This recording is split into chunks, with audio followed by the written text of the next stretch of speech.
나타샤와 흰 당나귀 연출을 맡은 오세혁이라고 합니다. 객석이 좀 많이 협소하셔가지고 상당히 힘드실 텐데 바로 또 관객과의 대화를 해서 30분 정도를 더 진행해야 돼서 참 죄송한 마음이지만 최대한 즐겁게, 신속하게, 경쾌하게 진행을 해보도록 하겠습니다. 감사합니다. 아유 참 기분이 좋은 게 개인적으로 저는 뭐 백석 시인을 좋아하기도 하지만 점점 아무튼 우리 주변에 세상 곳곳에 좀 어지럽고 좀 아름답지 못한 일들이 많이 벌어지고 있는데 이럴 때 다 같이 어떤 아름다운 사람에 관한 이야기를 한다는 것, 그리고 그 사람 혼자서 막 아름다운 게 아니라 그 사람의 아름다움을 평생 동안 기억해주고 있던 어떤 사람에 대한 이야기를 한다는 것.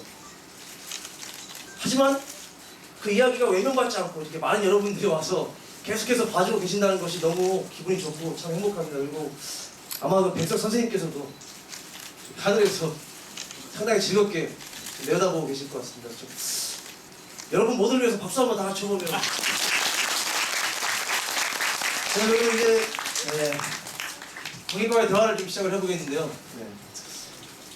관객분들이 사전에 질문을 좀 먼저 보내주셨습니다. 근데 그 전에 배우분들 소개를 뭐 이렇게 다 아시겠지만 한 번씩 돌아가면서 한번 좀 경쾌하게, 유쾌하게 한번 해보시면 감사하겠습니다.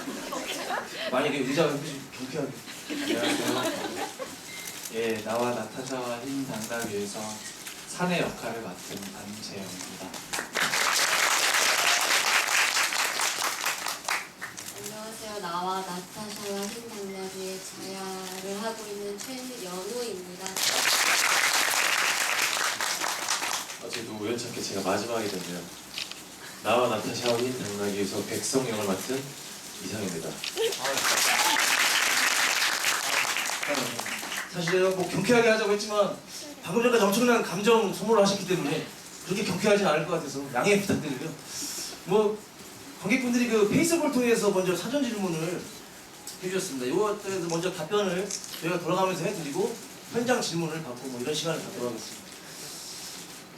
먼저 조가연 님께서 두 가지 질문을 해주셨습니다. 프레스콜 때 연출님이 사내는 오늘날 백석의 시를 사랑하는 젊은이가 아닐까라고 하셨는데 저도 처음 그걸 보고 개인적으로 사내라는 캐릭터가 있을 때는 전지적 작가 시점처럼 백석과 자야의 이야기를 한 발짝 뒤로 빠져서 지켜보는 제3자라고 생각했습니다. 그런데 그걸 보다 보면 그 진행 중 어느 순간순간에 자야가 겉으로 보여주지 않고 속으로 삼키고 있는 감정을 사내가 대신 보여주는 느낌을 받았어요. 북한의 계집 말고 그 외의 장면에서요.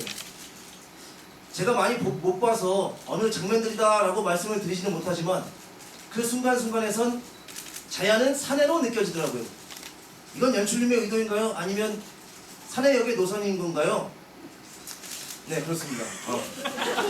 한마디로 사내가 이렇게 너무 이렇게 시점이 왔다 갔다 하는데 이것이 사내가 어떤 뭐 인물이냐 이런 말씀이신 것 같은데 상당히 좋은 질문입니다. 되게 말하고 싶었던 것이고 처음에 이 작품을 준비했을 때 작가님이 되게 좋은 대본을 주셨고 그러면서 이제 백석과 자야의 이야기를 하는데 이 사내라고 하는 이 백석과 자야의 이야기를 지켜보는 인물에 관해서 이야기를 하고 싶은데 단순히 이 사내가 두 사람을 생각하고 뭐 이런 것이 아니라 그게 이 극 안에서 되게 다양한 어떤 깊이와 의미로 쓰였으면 좋겠는데 이것도 작가님 혼자가 아니라 다 같이 한번 생각을 해봤으면 좋겠다. 다 같이 만들어봤으면 좋겠다라고 했었고 저도 되게 고민을 많이 했습니다. 과연 사내라는 인물은 어떤 인물일까?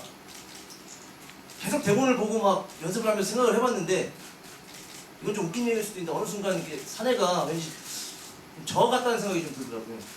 그러니까 저라는 거는 뭐냐면 오세혁이다 이런 얘기가 아니라 어떤 백석을 사랑하는 어떤 젊은이가 그들이 거니었을 만한 공간에 와서 그들의 시를 읽어주고 그들의 이야기를 떠올렸을 때 비로소 그들이 나타나기 시작하고 뭔가 그들이 오랫동안 헤어져 있었기 때문에 뭔가 그들 사이에 구멍이 나 있는 뭐 기억이라든가 뭐 추억 그리고 말하지 못하는 어떤 마음들을 이 사내가 적극적으로 이렇게 개입을 해서 때로는 두 사람의 기억을 이어주기도 하고 때로는 백석의 마음이 되기도 하고 자야의 마음이 되기도 하고 뭐 이런 어떤 정말 백석과 자야를 사랑하는 어떤 그냥 사람이면 어떨까라는 생각이 들더라고요. 그래서 제가 가장 믿는 배우 둘 중에 한 명이 아니라 둘 다 하죠. 안재영 배우랑 유승현 배우를 처음 만나서 이 사내라는 배역이 아니라 그냥 안재영, 유승현이었으면 좋겠다고 얘기를 했어요. 그래서 그냥 들어올 때 안재영으로 들어오고 유승현으로 들어왔으면 좋겠다라는 얘기를 했습니다. 네, 되게 우여곡절이 많긴 했지만 지금 저는 되게 만족을 하고 있고요. 우리 안재영, 유승현 사내 두 분에게 박수 한번 부탁드리겠습니다. 두 번째 질문이 있는데 안재영 배우님이 답변을 하셔야 돼가지고요. 안재영 배우님이 읽고 답변하시는 거죠.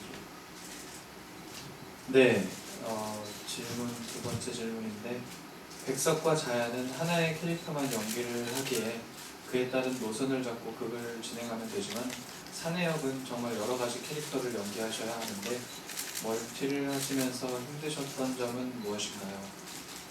감사합니다. 질문 주셔서. 네,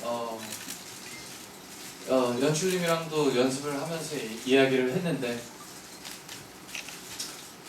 사내는 멀티가 아니었으면 좋겠다고 말씀을 하시더라고요. 그래서 물론 사내가 집주인으로도 나오고 백석의 친구로도 나오고 영무원으로도 나오고 우체부로도 나오는데 말씀해 주신 것처럼 그것에 대한 각각의 캐릭터를 살리려고 노력을 했다기보단 오히려 캐릭터를 애매하게 만들려고 노력을 했었던 것 같아요. 그러니까 계속 사내가 책을 들고 나온단 말이에요. 그리고 심지어 옷도 갈아입지 않아요. 그러니까 예를 들어서 뭐 친구나 뭐 집주인 때로는 우체부로 나왔을 때 뭐 우체부 모자를 쓰고 나오는 것도 아니고 아버지로 나왔을 때 뭐 그런 한복을 입고 수염을 붙이고 나오는 것도 아닌데 연출님 방금 말씀하신 것처럼 사내가 그 둘의 기억을 공유해주고 그들이 연결되어 있지 않은 부분을 내가 생각해주고 그려주는 역할이라고 생각을 했었어요. 그래서 오히려 사내로서 이 둘을 위해서 무엇을 해줄 수 있는지가 더 중요하다고 생각했어요. 그 역할이 그 안에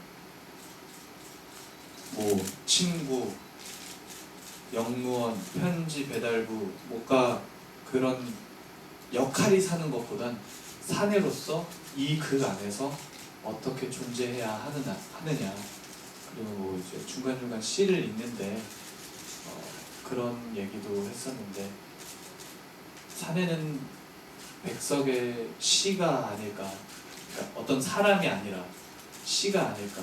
그렇기 때문에 어떻게 보면 무한한 존재가 될 수 있을 거라고 생각했어요. 시공간도 뛰어들면서 연출님 말씀하신 것처럼 저가 될 수도 있고 백석을 사랑하는 청년이 될 수도 있는 거고 정말 훅 들어가서 영무원이 될 수도 있는 거고 그들의 사랑을 지켜봐주는 존재가 될 수도 있는 거고 그리고 그 모든 하는 시를 읽고 나와서 영무원이 돼주고 집주인이 돼주고 그들에게 고통을 주고 때로는 북간의 계집 같은 신에서 자야의 다른 내면 또 다른 자아일 수도 있다는 생각을 해서 조금 더 연출님이 말씀하신 거에서 조금 더 발전을 시켜서 더 무한할 수 있는 존재로 만들려고 노력을 많이 했었던 것 같아요. 무엇보다 가장 중요했던 건 멀티로서 어떤 역할을 한다기보다 그들의 사랑을 기억해주고 백석의 시를 기억해주고 자야의 마음을 대변해줄 수 있는 존재가 되려고 많이 신경을 썼던 것 같습니다. 이상입니다. 근데 개인적으로 사내들한테 고마운 게 연습을 하면서 계속 이 두 명이 저한테 했던 얘기가 대체 나는 여기서 누구냐라는 질문이었어요. 내가 뭐냐? 그래서 저는 그냥 말했지 너는 너다. 나도 무슨 말이냐. 근데 어느 날 이제 사내 두 명이 둘이서 술자리를 많이 가지더라고요. 그러더니 어느 날 오더니 우리 둘이 뭔지 알아냈다. 뭐냐니까 우리는 백석의 시다. 처음에는 그래? 이런 느낌이었는데 얘기를 나오다 보니까 너무 좋았던 게 사실 백석이 이 시는 아름답지만 사람으로서 얼마나 완벽했는지는 잘 모르는 거잖아요. 얼마나 아름다운지. 하지만 그 백석이 아름답기 위해서 쓴 시들 안에는 백석이 정말 가장 행복했고 아름다웠던 추억들, 기억들, 혹은 마음들, 의식들 이런 것들이 다 들어가 있는 거라서 사실 백석이 되고 싶었지만 되지 못한 것들을 시로 썼다는 생각이 들더라고요. 사내 두 명이 그런 사람들이 됐으면 좋겠다는 생각이 들었고 이 자리에서 다시 한번 좀 감사의 말씀을 네, 드리겠습니다. 다음 질문이 드려야 진행하십니다. 아 질문 3은 이건 이상희 배우님과 최현우 배우님 두 분한테 동시에 질문되는데 질문이 좀 깁니다. 그래서 좀 호흡이 기신 분이 읽어주시면. 백석과 자야의 사랑에 여러 장애물이 있는데 오늘의 젊은이들 또한 그와 비슷하면서도 다른 여러 가지 현실 문제 때문에 사랑이 어려운 것 같습니다. 사랑과 미래 중에 하나만 선택하게 만드는 잔인한 시대라고 생각한다면 그것은 과한 생각일까요? 사랑과 선택에 대해 생각하다 보니 궁금해졌어요. 배우분들께서는 만약 한 가지만 고를 수 있다면 어느 쪽을 선택하실 건가요? 백석이 원했던 것처럼 가난할지라도 사랑하는 이와 외딴 오두막에서 아이 낳고 지지고 볶으며 평범하게 사는 것? 아니면 자야처럼 불같이 뜨겁게 사랑한 상대를 평생 마음에 담고 내가 가야 할 길을 가는 것? 이건 백성역의 이상희 배우와 최현우 배우 답변을 들어보면 좋을 것 같습니다. 어떠신가요? 저는 읽느라고 생각을 못했어요. 아 그렇구나. 저는 여튼 사람은 사랑을 하기 위해서 태어나고 사랑하기 위해서 살아간다고 생각을 해요. 네? 뭐라고 얘기하고 있는지 모르겠죠. 여튼 그래서 정말 함께 평생 살아갈 수 있겠다라는 사람이 나타난다면 산속으로 들어갈 수 있을 것 같아요. 현실성이 없나요? 그러면? 아니 있어요. 네, 감사합니다. 이거 보니까 그 요즘 뉴스나 이런 데서 무슨 그 삼포, 오포다 이런 토기 세대 이런 말이 갑자기 떠오르는데 확실히 그런 말이 나오는 거 보면은 여기서 말했듯이 예전만큼 편안한 사회는 아닌 것 같아요. 하지만 저 같은 경우에는 조금 모든 것에 욕심이 있는 것 같아요. 사랑에도 욕심이 있고 일에도 욕심이 있고 그래서 욕심만 있다면 잘못된 거지만 욕심과 같이 노력을 하고 움직이는 것 같아요. 일단은 움직인다고 하는 것은 생각만 하는 게 아니라 좀 뭔가 부딪힌다고 해야 할까? 그래서 저는 뭐 한 가지 선택한다기보다도 일과 사랑을 같이 가져나가려고 노력하는 것 같아요. 근데 조금 더 51%와 49%의 차이로 저는 51% 쪽에 1입니다. 저는 뭔가 제가 이루고자 하는 일, 꿈이 좀 더 큽니다. 2% 차이로. 근데 이 질문하신 분이 지금 이 고민을 많이 하시나 봐요. 뭔가 일과 사랑, 뭔가 그래서 다 할 수 있습니다. 파이팅! 네,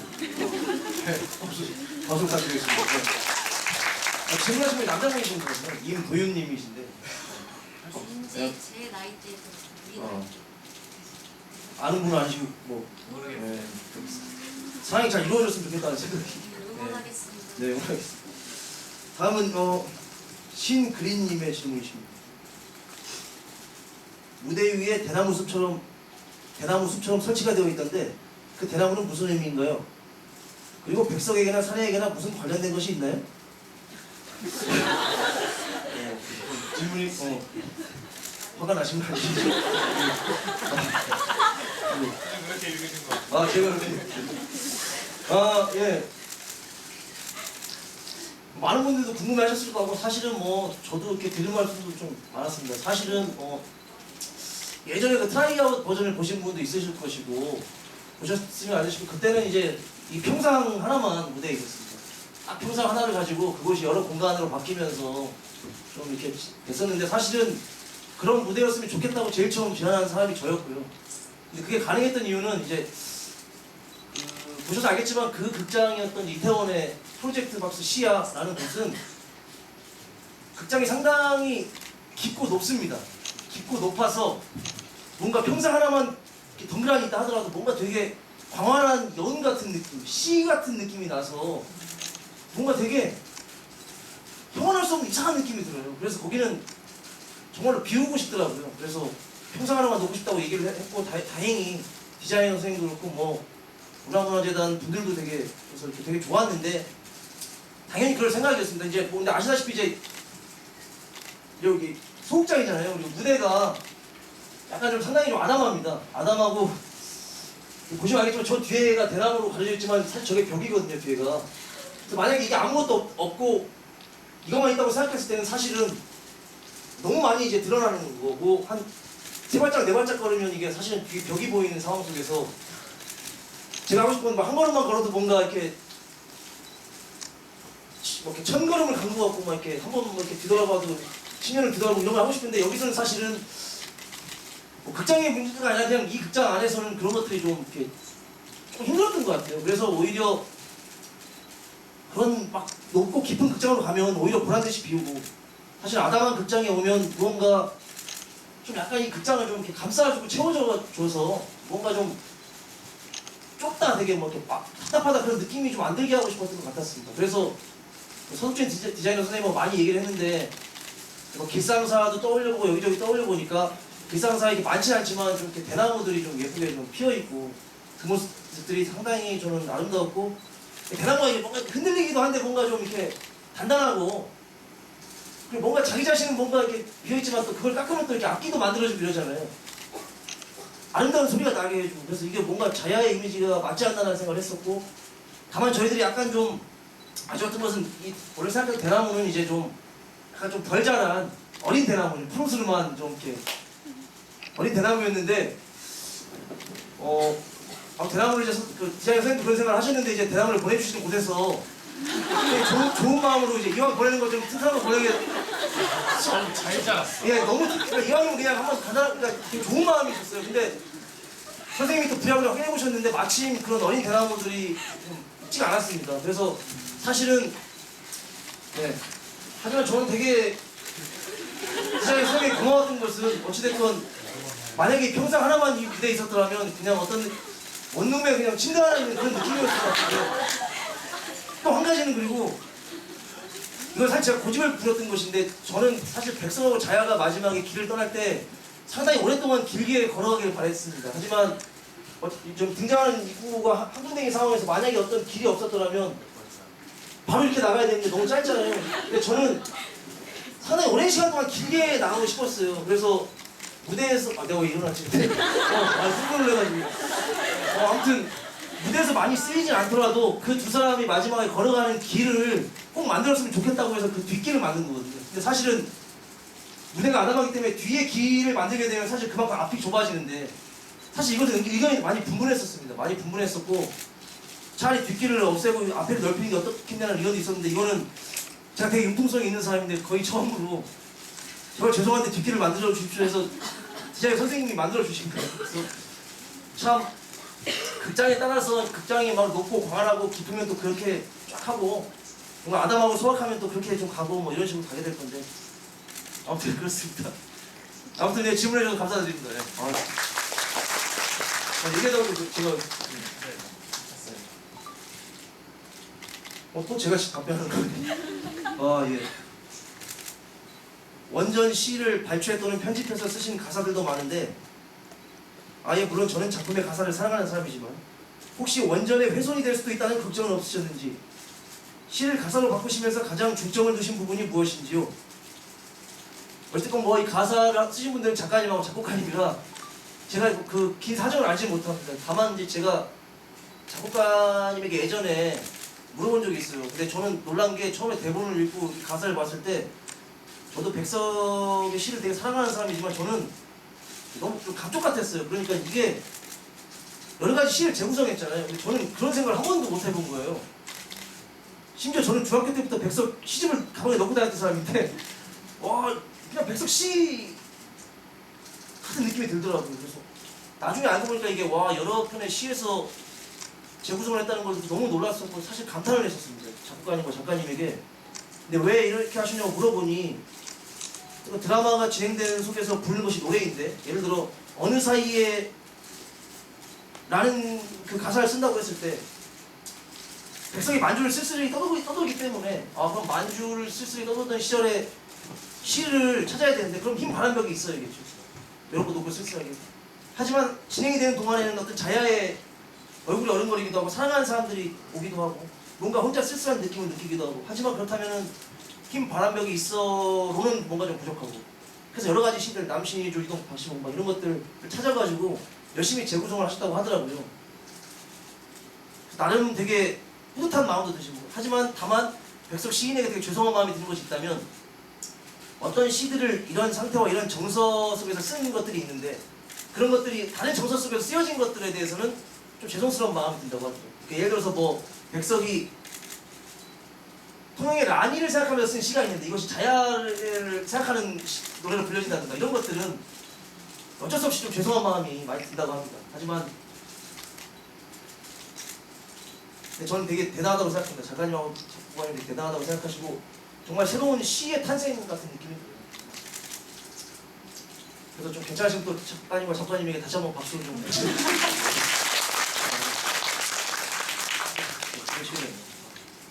이건 또 자야님에게 하는 질문인 것 같습니다.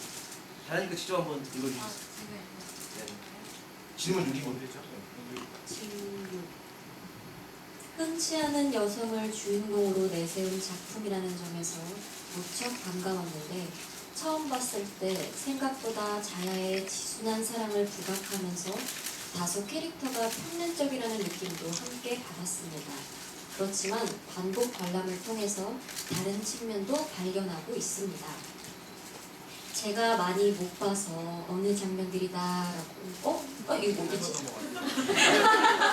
어디죠? 여기입니까? 여기입니다.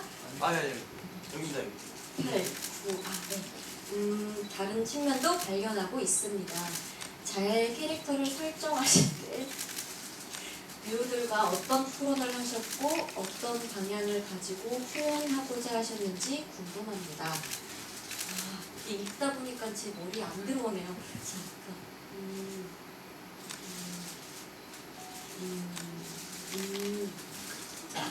되게 잘 들어오시는 것 같아요.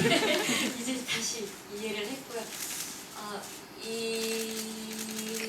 공연에 참여하게 됐을 때 처음에 그 대본을 받기 전에는 그냥 이 여인의 일방적인 이야기가 아니었을까라는 생각이 있었어요. 근데 참여를 하면서 연출님도 하시는 말씀이 그 여인이 그 시간을 이 사람을 생각하고 사랑하고 그리워하고 그녀를 통해서 백석이 알려지고 그것 자체에 가치가 있고 그건 되게 대단한 거다라는 생각이 드신다고 말씀을 하시면서 내가 좀 다르게 바라봤었구나라는 생각이 들었고 그러면서 그녀의 책을 읽어보면서 너무 사랑 가득한 책이었어요. 그래서 그 어떤 누가 해도 진짜 자야가 될 수 없고 진짜 백석이 될 수 없다면 이 사람을 내가 이해하는 것처럼 보시는 분들도 저 사람의 그 시간과 사랑을 이해했으면 좋겠다라는 게 우선이었어요. 그래서 캐릭터를 읽는다기보단 백석과 자야가 지금 함께하고 있는 이 순간과 상태에 더 진실되고 더 집중하는 것이 더 우선이지 않겠느냐라는 상태를 만드는 것에 대해서 연출님이 많은 의견을 주셨고 그래서 생각하다 보니까 처음엔 어디까지 이 나이를 리얼하게 표현해야 되는가에 대해서 연습 중간까지는 계속 노인을 연기했었어요. 근데 이제 오라버니들도 그렇고 삼백석들도 그렇고 얘기를 하다 보니 이 공연이 정말 리얼타임으로 리얼 상황으로 이어지고 있는 것이 아닌 계속 판타지적인 걸로 가고 있다면 내가 생각하고 내가 보고 싶은 백석을 보고 있는데 나 또한 백석에게 보여지고 싶은 모습이 무엇일까라는 생각을 했을 때 내가 가장 사랑하고 나를 가장 아름다운 여자로 만들어줬던 그 남자 앞에서 이 남자가 내 마음 안에서 떠나기 전까지 계속 여자이고 싶겠다라는 생각이 들었어요. 그래서 나이에 대한 표현을 했던 것을 저는 한번 제가 가지고 있는 목소리 톤이나 피치들이 어쩌면 나이를 읽는 것에 괴리감을 주지 않을까?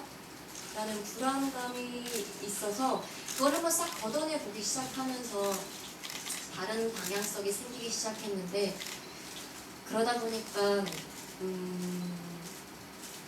이 바다 리프라이즈에서 백석이 정말 내 안에서 떠나가는 걸 인정했을 때 여승에서 저는 그 여전히 판타지적인 그 공간이고 그 시간이지만 그 안에서 제가 늙어가는 걸 허용하는 시간을 그때만 주었어요. 그래서 어쩌면 되게 애초에 처음 스타트부터 이 사람을 사랑했던 그 시간과 버팀목이었던 그 시간을 그대로 들고 들어오기 때문에 어쩌면 좀 되게 잔잔하지 않을까라는 불안감도 있었지만 그거에 대해서 많은 응원과 용기를 줬어요, 배우들이. 여출님에게도 많은 시도를 해볼 수 있는 것에 대해서 응원해주시고 지켜봐 주셔서 감사합니다. 그런 의미로 여친에게 박수를. 제가 뭐 잘 말을 했는지 모르겠지만 아무튼 네, 감사합니다. 아유, 질문이 마지막 하나가 남았습니다. 북관의 계집 장면이 개인적으로 특징적이면서 슬프기도 아름답기도 한데요. 이 장면을 자야가 아닌 사내가 부르도록 하신 의도가 궁금합니다. 이건 사실 연출의 의도는 아니고 작가님의 의도이신 것이라. 하지만 저는 대충 이유를 알고 있습니다. 왜냐면 아까 그거랑 비슷한 건데요. 사실 작가님도 마찬가지로 사내가 어떤 그냥 이 둘을 바라보는 것을 끝나는 것이 아니라 때때로 자야의 마음속으로 들어갔으면 좋겠다는 말씀을 하셨는데 그 대표적인 두 곡이 이제 북관의 계집하고 여승인 거죠.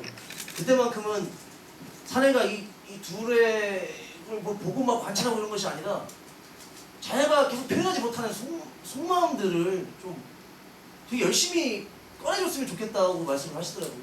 그래서 북관의 계집과 여승이 사내가 부르는 넘버가 된 것이고요. 또 북관의 계집은 약간 좀 더 복잡한 것이 눈치를 채시기도 하셨겠지만 처음에는 이제 자연을 이렇게 관찰하는 것이죠. 거리를 두고 이 여인은 이런 여인인 것이다라고 시작을 하는데 어느 순간 또 그 여인과 같은 심정이 돼요. 아, 그 여인이 그랬구나 저랬구나. 그러다가 또 어느 순간 또 이 자의 마음에 들어가서 이렇게 난 이래 이렇게 하게 되고 또 마지막에 또 물러나서 보게 되고 어떻게 보면 거의 무당이 구술할 때 어떤 사람의 마음을 좋은 무당이죠. 남의 사연을 잘 들어주는 무당이 구술할 때 정말 그래 그랬어라고 막 들어주다가 어느 순간 난 사실 이래 한데 해주고 막 신살탕도 해주고 사실은 무당은 남의 이야기를 들어주고 대신 말해주는 사람이에요. 그래서 제가 저기 사회자가 얘기했던 것도 북한의 계지만큼은 좀 여러분들이 좀 무당 같았으면 좋겠다라는 얘기를 좀 한 번 지나가면서 했었던 것 같아요. 근데 그때 얘기 많이 놀래서 강조하지 못했지만 아무튼 그런 느낌이었습니다. 네. 근데 상당히 잘하고 계시는 것 같아요. 아닙니다. 인기가 제일 많은 것 같더라고요. 북한의 계지. 여기까지 사전 질문에 대한 관객과의 대화였습니다. 사전 질문 대답해 주신 또 여러분과 또 많은 분들 더 박수 한번 하고 다시 넘어가겠습니다. 네, 감사합니다. 이제 그 현장 질문 시간인데요. 이 자리에 계신 분들 이제 어떤 분들 좋으니 이렇게 질문을 해주시면 감사하겠고 또 특별히 또 이제 그 인사이트 회사 측에서 또 현장 질문 해주신 분들을 위해서 이렇게 추첨 이렇게 뭐라고 하지 이거? 추첨이요. 요즘에 30대 중반이 되는 이후에 아무튼 추첨 그걸 만드셨는데 다 질문을 받고 나서 이제 추첨을 통해서 네 분한테 어떤 이제 소박하지만 뭔가 정성스러운 선물을 좀 드리도록 하겠습니다. 여기 계신 분들한테 네. 추첨을 네. 네. 네, 그런 거죠. 저희가 추첨을 해서 드리는 거. 네. 네, 그렇죠. 무슨 얘기하고 있어요? 네, 그래서 저희가 추첨을 해서 드리는 거예요. 그렇죠. 네. 근데 이제 그러니까 우리가 추첨을 해서 드리는 거예요. 현장 질문한다고 하죠. 질문. 현장 질문 하시는 분들을 드리는 거예요. 전체에서 그렇습니다. 질문은 그냥 질문대로 적극적으로 해주시고 선물은 그냥 어떤 분이 받을지 모르는 그런 상황입니다.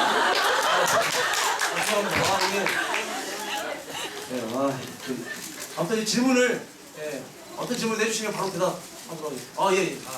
마이크를 일단 뭐래? 그럼 그걸 우리 주시면 아니 그러면 또 위에서 복잡하시니까 예. 안녕하세요. 저 혹시 이상희 배우님께 질문이 있는데요. 자신이 백석이 되기 전에 이제 극에 올라오기 전에 마음속에 품는 감정이나 백석이 되기 위해 개인적으로 가장 신경 썼던 점이 있다면 어떤 게 있을까요? 일단 올라올 때는 그냥 아무 생각도 안 하고 올라와요. 이게 예전에 최근 인터뷰에서 했었던 말인데, 예전에는 굉장히 공연에 있어서 완벽주의와 같은 하나하나 다 신경을 쓰면서 공연을 했었는데, 그것이 어느 순간 저를 잡아먹고 있었어요. 저를 줘먹고 있었어요. 정말이에요. 정말이에요. 자기 고백일 수도. 네. 그래서 점점 공연이 살아있지 못했어요. 생각했어요. 그래, 그래도 몇 달 동안 연습하고 공연을 하면은 내 몸에 대사와 가사들, 춤이 다 알고 있는데 왜 내가 계속 더 이거를 쫓아가려고 하는지 정말 마음을 비워보고 그냥 올라가 보자. 그냥 단순하게. 그러니까 살아있게 됐어요. 그래서 저는 정말로 아무 생각도 안 올라오고 올라와요. 그리고 신경 썼던 부분은 일단 탭댄스예요. 아까도 연습 공연하기 전에 정말 많이 추고 올라왔어요. 탭댄스를 많이 신경 썼고, 사실 탭댄스가 숨이 굉장히 벅찬 춤입니다. 사실 원래는 완벽하게 그 1절과 2절 사이에 그 간주 동안 다 췄는데, 이러면은 백석은 시인이 아니라 탱퍼처럼 보여요. 해서 뺐어요. 조금만 하고, 사실 이건 뭐 농담 반 진담 반으로 얘기했고, 사실 가장 신경 썼던 부분은 좀 많이 얘기했었는데, 이렇게 뭐든지 웃음으로 풀어내는 능력. 백석은 좀 남달랐던 것 같아요. 순간에 최선을 다하고 아픔이나 상처, 즐거움 모든 것을 자신만의 글과 단어들로 굉장히 아기자기하게 풀어냈다는 점, 그것이 뭔가 웃음처럼 편하게 긍정적으로 나가는 점, 그 부분이 가장 백석 같은 부분이라고 생각해서 그 부분을 가장 초점을 맞췄어요. 왜냐면은 사실 백석이 쓴 시를 봤을 때는 사실은 그 예술 작품으로서 느껴지는 부분이 더 컸었고, 이 백석을 바라봤던 사람들의 증언들, 이야기를 보면서 사실 백석이라는 이미지가 점점 더 굳어졌는데, 그런 사람이었어요. 흥이 있고 이런 즐길 줄 알고. 그래서 좀 그런 점을 가장 초점을 맞추면서 연습했어요. 네. 감사합니다. 그냥 뭉클해져. 참고로 저기 처음에 트라이아웃 준비할 때 어느 사이에 넘버가 약간 가장 좀 뒤늦게 나왔었잖아요. 근데 그 넘버를 연습할 때 정말로 집에서 계속 잠을 못 잔 것 같더라고요. 그래서 맨날 잠을 못 자고 왔다라고. 사실 못 잤다고 하지만 사실 일부러 안 잔 것 같다는 생각이 들더라고요. 저는. 왜냐면 사실 어느 사이에 혼자 쓸 수 있는 방에 잠을 못 이루고. 그래서 사실 이상희 배우는 항상 보면 공연 직전에 막 대사를 막 되뇌이거나 막 이런 식으로 연습을 하지 않는데, 아까 말씀하신 대로 계속 그 상태를 만들려고 되게 노력을 많이 하시더라고요. 그래서 아무튼 어느 사이에가 나와서 그런데 그 곡이 가장 늦게 나왔었는데 잠도 안 왔을 뿐더러 되게 다 어려워했었어요. 작가도 작곡가도 저도. 근데 좀 되게 뭔가 좀 웃기긴 한데, 그 노래가 나오고 가사 대사도 다 외웠는데 그 노래를 준비할 때 굉장히 잠이 안 와서 어느 날 밖에 문을 열었는데 비가 오는 거예요. 울음이 났어요. 그래서 울고 시를 한번 읽고 잤어요. 그러니까 좀 나아졌어요. 정말 청순 떠났죠. 그랬습니다. 네. 언제나 응원합니다. 좋은 배우로. 다른 분 질문 한번 또 받아보도록 하겠습니다. 예.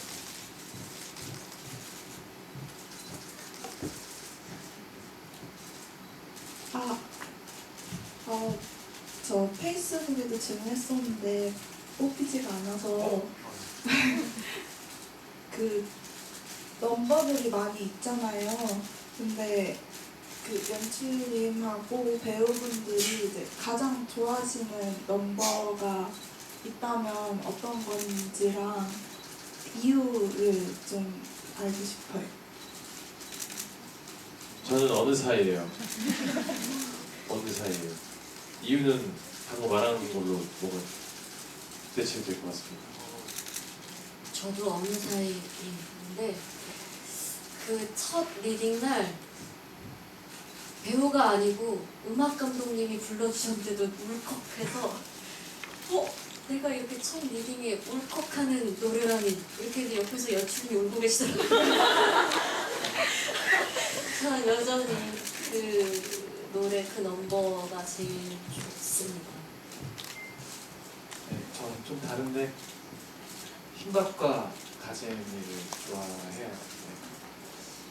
뭐 가장 둘이 행복했던 순간이고 그리고 또 리프라이즈에선 둘이 가장 떨어져 있었을 때를 노래하는데 연출님이 한 번 이런 이야기를 했는데 거기서 좋아하는 가사가 이것만 있다면 나머지는 버려도 좋다 이런 이야기인데 근데 연출님이 해주신 말이 좀 인상이 깊은데 밥 먹는 거 그러니까 사랑하는 사람이 가장 행복하게 할 수 있는 사랑하는 두 사람이 가장 행복하게 할 수 있는 게 가족도 마찬가지고 밥을 먹는 것 같이 함께 밥을 먹는 것이 되게 중요한 거고 그리고 가장 힘들 때 같이 밥을 먹는 것이 가장 떠오르지 않을까 이런 것에 대한 이야기를 해서 가장 밝을 때도 그렇고 리브라이즈 때도 그렇고 그 시점 되면 괜히 울컥울컥 하더라고요. 그래서 나는 얼마나 밥을 먹고 있나 이런 생각도 좀 들고 그래서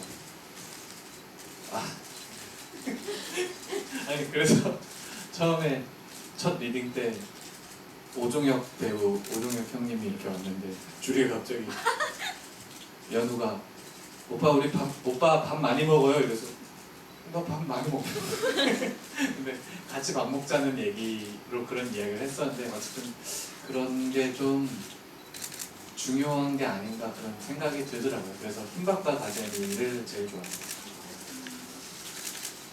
저는 뭐 사실 저한테 가장 와닿는 거는 어느 사이에고요. 저도 맨날 그렇게 좀 혼자 쓸쓸하게 있는 경우들이 많고 말씀드린 대로 좀 30대 중반을 좀 나아가고 있어서 가장 와닿는 건 그건데 사실 가장 아름답다고 느껴지는 노래는 맨 마지막 노래 이제 나와 나타샤와 흰 당나귀인데 여러분들도 마찬가지겠지만 저는 그 장면에서 정말 막 눈물이 날 때가 너무 많은데 그 눈물이 어떤 슬프거나 고통스럽거나 괴로워서 눈물이 나는 게 아니라 뭔가 너무 아름다워서 눈물이 나는 거예요. 뭔가 너무 숭고하고 뭔가 이 눈물의 가장 최고봉은 아름다웠다는 눈물이구나 생각이 너무 들고 그래서 이런 아름다워서 눈물을 흘리는 경우들이 되게 많았으면 좋겠어요. 네, 아무튼 감사합니다. 질문 주셔서. 뭐 한두 분 정도만 더 질문을 받아보면 되지 않을까 생각을 합니다. 네. 어디를 봐야 될지 잘 안 보이죠?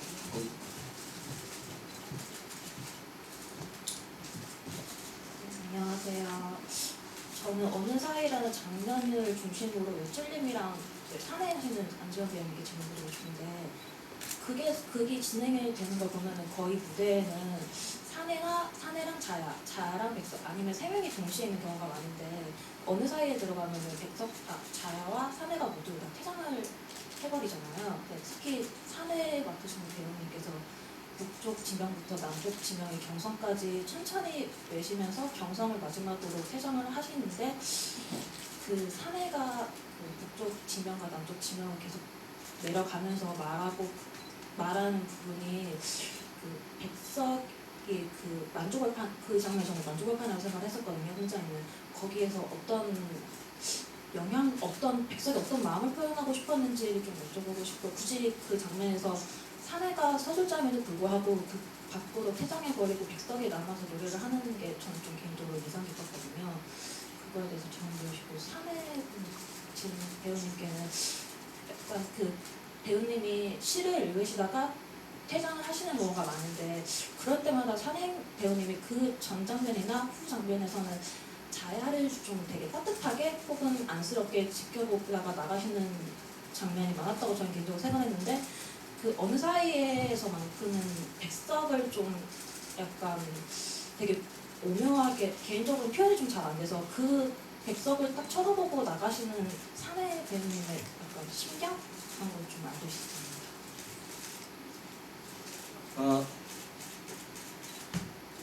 되게 좋은 질문입니다. 사실은 그 계속 말씀하신 대로 2명, 3명이 있는데 유일하게 이제 혼자 남아 있는 것이 백석이 혼자 남아 있는 것인데 이것은 작가님이 거의 요구를 안 하시는 분인데 유일하게 말씀을 하신 것이 이 노래만큼은 백석이 혼자 있었으면 좋겠다라고 하셨는데 왜냐하면 백석이 쓴 그 시라는 것이 외롭고 높고 쓸쓸하게 살아가도록 태어났다라는 그 한 줄이 사실은 백석이 너무 편안하게 여유있게 꼭 그런 상태에서 쓴 것이 아니라 정말로 끝없는 외로움, 쓸쓸함, 뭐 절대 고독 속에서 정말 혼자만 있는 속에서 이 시를 쓰지 않으면 견딜 수가 없었기 때문에 자기의 어떤 그 엄청난 외로움, 쓸쓸함과 시 한 줄을 바꾼 것이기 때문에 이 노래만큼은 백석이 혼자서 그 한 줄을 얻는 장면을 본인도 보고 싶고 꼭 관객들에게도 보여줬으면 좋겠다. 그래서 이 장면만큼은 반드시 백석이 혼자 있게 해달라라고 작가님이 처음으로 말씀하신 거였고 그래서 저는 그걸 좀 지키고 싶었고 근데 역시 그게 맞는 것 같아요. 이 장면에서는 백석이 혼자서 정말 만약에 무대가 더 높고 깊었다면 더 그런 느낌이 났을 것 같아요. 네. 나중에 더 높은 곳으로 높은 분이 있으면 좋을 것 같아요. 그리고 그 기차역을 얘기하고 가는 장면은 원래 트라이어 버전은 없었던 건데 저는 사실 이번에 연출하면서 대본에 있는 것들을 거의 다 그대로 올렸습니다. 왜냐하면 또 이 내용이 백석의 시 한 줄을 한 줄을 아껴주는 자야 얘기라서 저도 웬만하면 이 작가님 대본을 그대로 올리겠다고 생각을 했는데 유일하게 딱 하나 제가 넣어봤으면 좋겠다고 한 것이 그 역 이름이었는데 제가 이제 이번에 다시 그래서 초연을 이제 준비를 하면서 신의주랑 경성 사이에 이제 끊긴 기차 역들의 이름들을 좀 봤었어요. 근데 너무 많더라고요. 그 사이에 너무 많고 그 이름들이 너무 이쁜데 끊겨졌기 때문에 갈 수가 없고 백석이 혹은 자야가 끊긴 속에서 그 신의주와 경성 사이에 있는 그 역들을 하나하나 떠올리거나 발음하면서 얼마나 그 막연한 느낌을 느꼈을까라고 제가 좀 상상을 했었던 것이 있고 그래서 괜찮으시면 이 역 이름을 한번 넣고 싶다라고 얘기를 했었고 근데 이제 문제는 신의주부터 내려와서 경성으로 가느냐 아니면 경성부터 가서 신의주로 끝나느냐인데 되게 별게 아닐 수도 있지만 되게 마지막까지 논란이 좀 벌어졌었고 특히 이제 안재영 사내 같은 경우는 위에서 내려오고 싶다고 했었고 유승현 사내는 안에서 올라가고 싶다고 하지 않았습니까? 저는 상관없다고 했습니다. 아니었던 것 같아요. 아무튼 네. 상관없다고 했고 유승현 네 그렇습니다. 그래서 아까 방금 말씀하신 것처럼 사실은 그 장면은 사실은 어떻게 보면 잊지 않아도 사실 문제는 없는 장면인 것 같아요. 근데 제가 그냥 저희 같은 연출로서의 사적인 욕심 때문에 그냥 기차역의 이름들을 다 같이 한번 그냥 이 역 이름을 발음하는 거를 한번 다 같이 들어보고 싶다는 생각이 들더라고요. 그래서 그냥 이것은 꼭 필요한 장면이라기보다는 그냥 연출의 어떤 소박한 어떤 작은 욕심이 아닌가 정도로 생각해 주시면 네. 분명 이상할 수 있습니다. 하지만 그냥 저의 작은 욕심입니다. 예. 감사합니다. 네. 예. 연출님이랑 그런 얘기를 했었는데 확실하지 않았으면 좋겠다라는 얘기를 했었어요. 물론 저는 연기를 하는 입장에 있어서 저는 확실한 라인을 가지고 가는데 무언가 명확하게 표현이 돼야 되는 장면도 필요하겠지만 제가 그것을 너무 명확하게 표현을 해버리면 관객분들이 조금 더 생각할 수 있는 부분이 적어지겠다는 생각을 많이 했어요. 특히 이 작품은 제 개인적인 생각으로는 시 같은 작품이라고 생각을 하는데 시는 말 그대로 좀 더 여운이 있어야 되고 그날 내가 읽었을 때 다른 감정을 느낄 수 있지 않아야 하지 않나라는 생각을 해서 이렇게 했는데 방금 전에도 역 이름이 저는 정말 상관없다고 그랬는데 그게 왜 그랬냐면 더 여러분들이 다양하게 느끼시기를 바랬기 때문이에요. 그러니까 제가 역 이름을 외우는 게 가고 싶은데 가지 못하는 백석의 마음일 수도 있고 정말 방금 말씀하신 것처럼 끊어진 그 역 이름이 나열되는 것만으로도 큰 의미가 있을 수 있고, 아니면 이 둘 사이에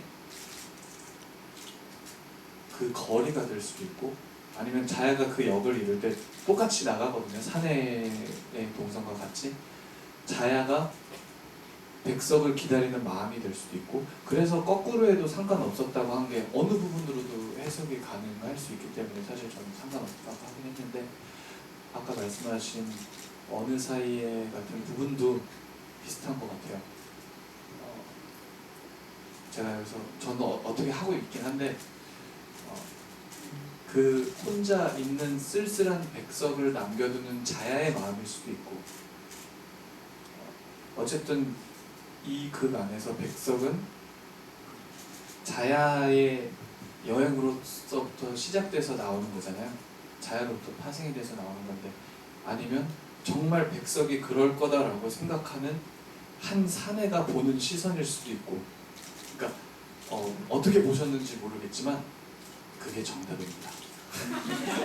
네, 그래서 어느 날은 정말로 자야의 마음으로 볼 수도 있고, 어느 날은 백석을 안쓰러워하는 한 사내로 볼 수도 있고, 어느 날은 또 자야로 볼 수도 있는 거고, 그거는 정말 그런 작품인 것 같아요. 특히 이 작품. 그래서 사내가 연출님한테도 사내 뭐예요? 도대체 사내가 뭐냐고요? 내가 뭔지 알아야 하지, 막 이런 얘기도 막 많이 하긴 했는데, 물론 저는 지금 어떻게 하고 있습니다. 그런데 그걸 알려주면 재미가 없고 여러분들이 그때 그 순간 라이브하게 느끼신 감정이 정답이었으면 좋겠다고 생각을 하는 마음으로 연기를 하고 있습니다.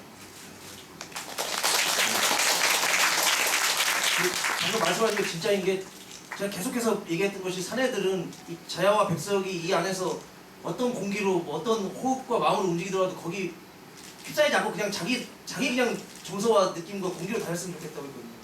둘이 뭐 느려지건 빨라지건 뭐하는 간에 그냥 사내는 사내의 걸음으로 다녔으면 좋겠다라고, 그리고 그때 그냥 알아서 자기 마음을 가졌으면 좋겠다고 한 거라 사실 가장 어려운 역할인데, 네, 좋네요.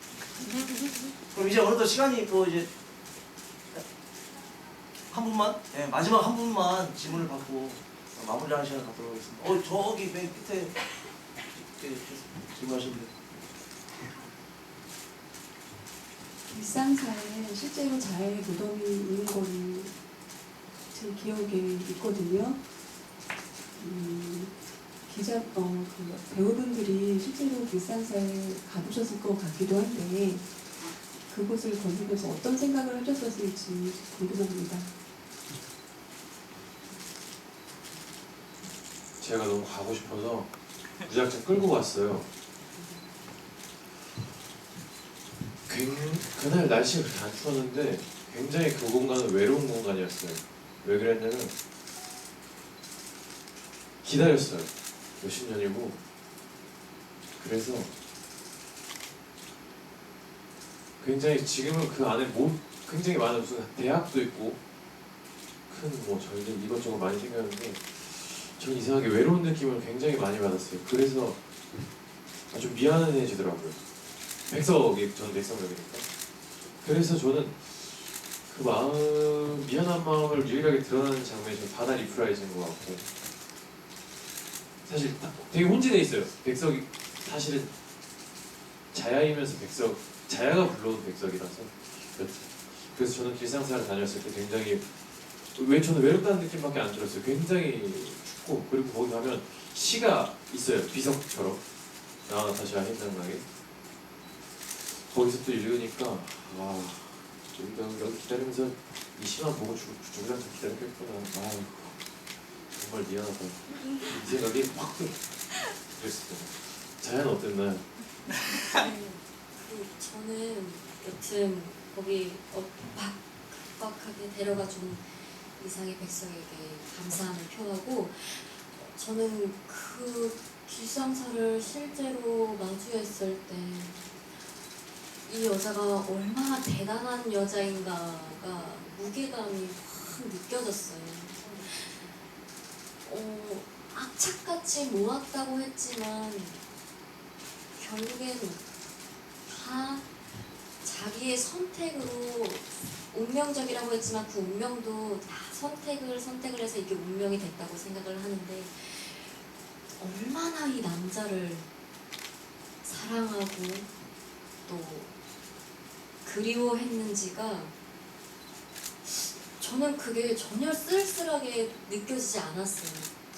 이 사람을 만약에 내가 이렇게 긴 시간 동안 오랫동안 사랑을 한다면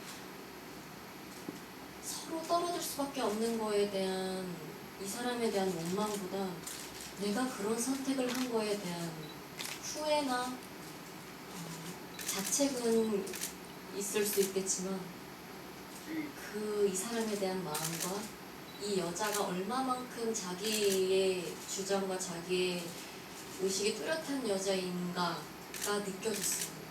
그래서 좀 뭐랄까 제가 가지고 있는 것보다 이 여자의 모든 마음이 더 크게 다가오게 되는 계기였던 것 같아요.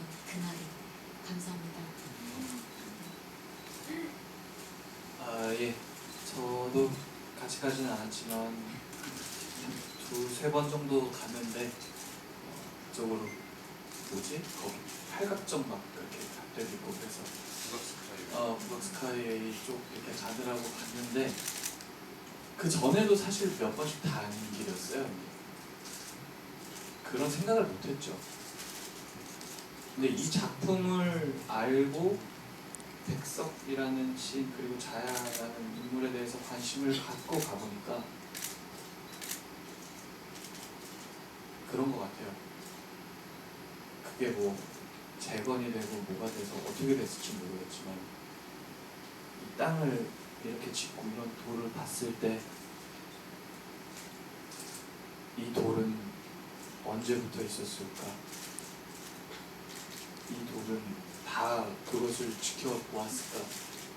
눈이 오나 비가 오나 사실 이렇게 밟으면 아무 상관없는 돌인데 그 순간부터 뭔가 되게 소중한 것이 되어가는 느낌? 그러니까 그러면서 영화에서는 툭하면 흑백이었던 게 이렇게 컬러로 쫙 가잖아요. 그런 것처럼 이 공간 자체가 마치 마법처럼 색깔이 입혀지는 느낌? 사실은 정말 그냥 스쳐 지나가는 그런 곳이었는데 그런 생각이 들더라고요. 그래서 좋았습니다. 다시 박수 한번 부탁드리겠습니다. 여담이지만 되게 좋았던 것은 이제 배우분들이 자체적으로 기상사에 가셨는데 그날 밤에 제가 알기로는 이제 오재혁 배우도 같이 갔는데 최현우 배우랑 둘이 기상사를 거닐면서 같이 이제 리딩을 했다고 하더라고요. 와 되게 저는 되게 아름다운 모습이었는데 리딩을 열심히 했는지 뭐 다음날 오재혁 배우가 몸 상태가 쉬어서 와가지고 좀 약간 좀 미안한 어떤 공연하는데 미안한 그런 느낌이 좀 있었어요. 감사드리고. 네. 이제 그거구나. 예. 추첨의 시간이 돌아왔습니다. 자, 이 안에 이제 여러분들 티켓 번호가 들어가 있네요. 네. 그래서 이거를 뽑아보는 시간을 갖도록 할 겁니다. 그러면 우리 회장님께서 신중하게.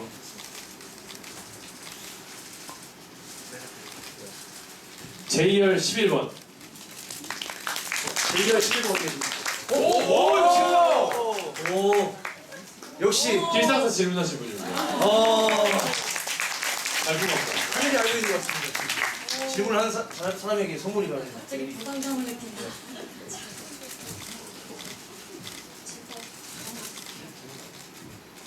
나가실 때 A열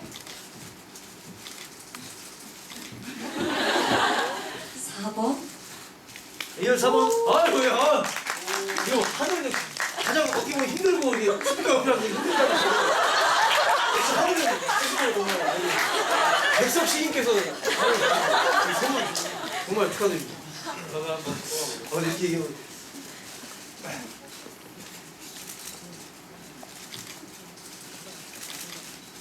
D열 2번. D열 어디 계십니까? 박수 부탁드리겠습니다.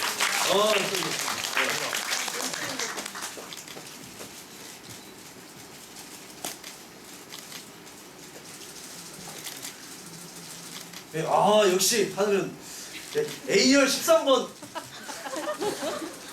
어디가 지금? A열 13번. 13번이요. 축하드립니다. 예, 박수 한번 드리겠습니다.